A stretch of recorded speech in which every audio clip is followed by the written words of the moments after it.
Joe Jennings and his wife Nancy have been taking odd jobs to help make ends meet since the recession. I was making 60% more money than I'm making now.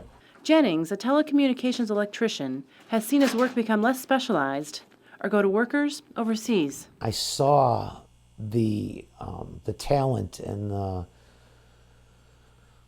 the economic growth and power that this country has had, and I'm watching it shrink. We are headed in the wrong direction. His pessimism isn't unique, particularly among white Americans.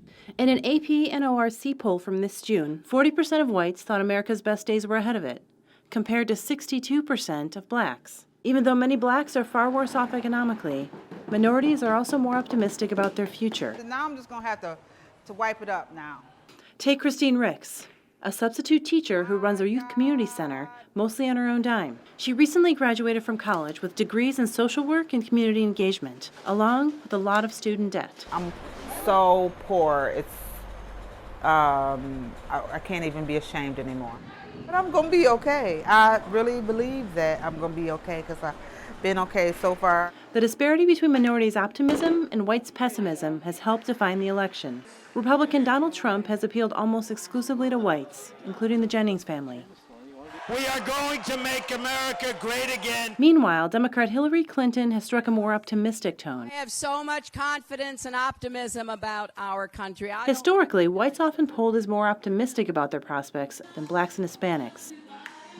But the shift began even before President Barack Obama's election in 2008, and it crosses party lines. Obama's election accelerated this sense of optimism with a really steep increase among blacks and Hispanics between 2008 and 2010.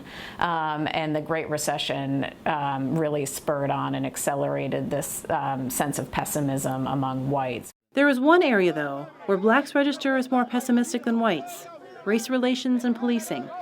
I think this whole system needs to be re-examined in how we deal with justice. But Larry Davis still has hope for the youth because of his own past. He grew up in the foster care system and was homeless as a teen.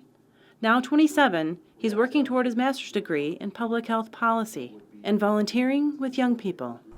Look at the 300, 400 years of America, you know. Look at the suffering and the pain of the people. So I remain optimistic for that purpose because I know that they fought, they resisted, or they survived and educated so that I can move forward and continue to help people.